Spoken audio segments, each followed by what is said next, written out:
Palestinians in Gaza have hardly been able to make ends meet. Then Russia's war in Ukraine drove up prices around the world, and now Gaza's government has decided to impose new taxes on food and clothing. If there was prosperity and business was good, we would have accepted any taxes they imposed. But under the current conditions, there are supposed to be no taxes for merchants. We merchants have supported the government since its inception. We're the ones who have endured the bombing, the war, the siege, and the coronavirus, and we have not received any compensation.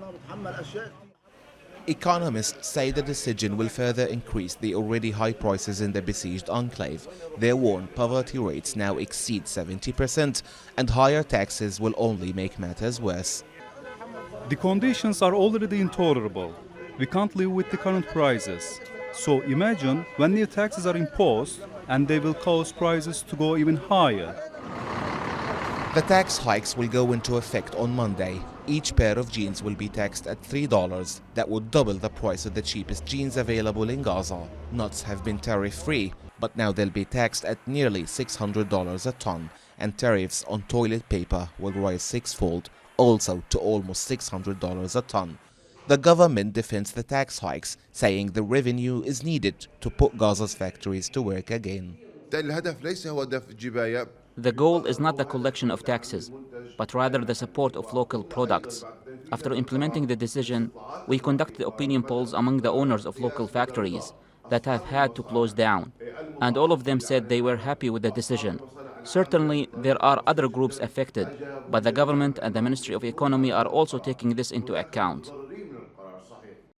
Merchants in Gaza pay taxes on imported products to three different governments: to Israel, the Palestinian Authority in the occupied West Bank, and Hamas in Gaza. Palestinians here are calling on authorities to reverse the tax hikes and not burden residents any further. The Palestinian factions met and determined their position based on a meeting with the Ministry of Economy, and we expressed our complete rejection of the decision. It's not possible in any way to accept things that contradict the needs of citizens.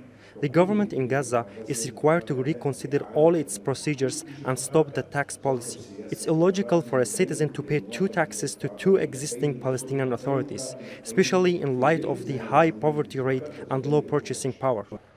Business owners argue that the higher taxes may increase the government's revenues, but they will also decrease people's purchasing power, and eventually they will all lose. Nizar Sadawi, TRT World, Gaza.